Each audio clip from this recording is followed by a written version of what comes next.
Hi everyone, my name is Michael Keogh. I am the PGA Player Development Director at Belle Reef Country Club here in St. Louis.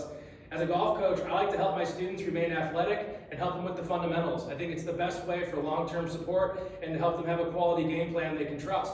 When you go to the range, you see people working on a variety of different things in their swing. But one portion that I think often gets overlooked these days, especially with all the information that's out there, is our grip. I had the opportunity to caddy in a group a number of years ago that Lee Trevino was playing in. I've seen him say this again online since then, but he said it that day as well. He talked about there being 3 club faces. Club face number 1 was the face that you hit the ball with. Club face number 2 was the back of your glove hand or your lead hand. Well, at the moment of truth, we'd like for those 2 club faces to match each other beautifully. And then club face number 3 was the palm of your bottom hand. And if we can get all 3 of those things matching up beautifully through the moment of truth, we're going to have good consistency, and all 3 of those club faces are working on the same team. When I go to the range sometimes, I think that we are trying to look past this grip, and if we're trying to maybe fix a bad club face or try to fix a variety of issues, but we're not holding onto the club the right way, we're probably skipping over the step we should be focusing on. Okay? Now that we've established that that's really important, let's go ahead and dive into how we want to hold it.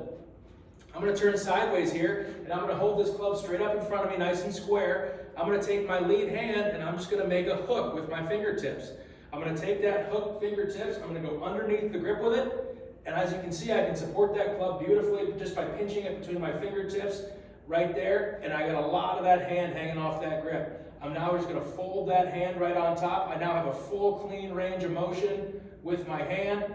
I got a really nice range of motion there. What we see a lot of the time with a lot of faulty grips are people that come in with their hands kind of underneath the grip and they put it too much in their palm and they kind of hold it like they say like a chicken bone, but hold it like that, and now their range of motion isn't as full. It's a little more heavy and it's not as clean. So one of the things that I'd like to add, when I put my fingertips under the club the right way and I got that good clean range of motion, a good little tip to look for, when you hinge that club up and down, is that face opening or closing, or is it staying pretty square? In this case, it's staying square, and we're in good shape. I'm going to turn in this direction. There's a little bit of a hook again with that bottom hand. I'm going to take that hook and go under the grip, and I'm just going to set the pad of my bottom hand right on top of that thumb and cover it up like so. I'm in a really good position now to meet what Mr. Trevino said about allowing those 3 club faces to stay in balance and allowing those 3 club faces to match up in the moment of truth. As a side benefit, if you're someone that gets a club face that gets a little out of whack at the top, I would definitely look at your grip. If you're someone that maybe gets the club doing some variety of things that gets out of balance, I would look at your grip, trying to make sure that our hands and wrists and arms are working the way they were designed, which is going to allow you to release the club more efficiently. Okay?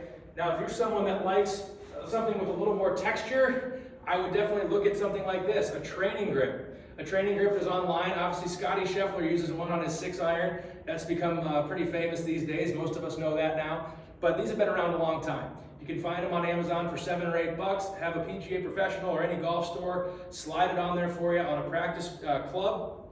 It's just going to promote your hands sitting under the club like so, your fingers sitting under the club like so, and now we can use our hands and wrists properly. Okay? Again, there's a lot of things that the grip will help you down the path with, but if we get out of the blocks the wrong way, it may cause some issues down the path. So let's start out of the gates good. Let's make sure that our grip is solid so that we can start to develop a fundamentally sound golf swing. That'll help you a lot, I think. Thank you very much.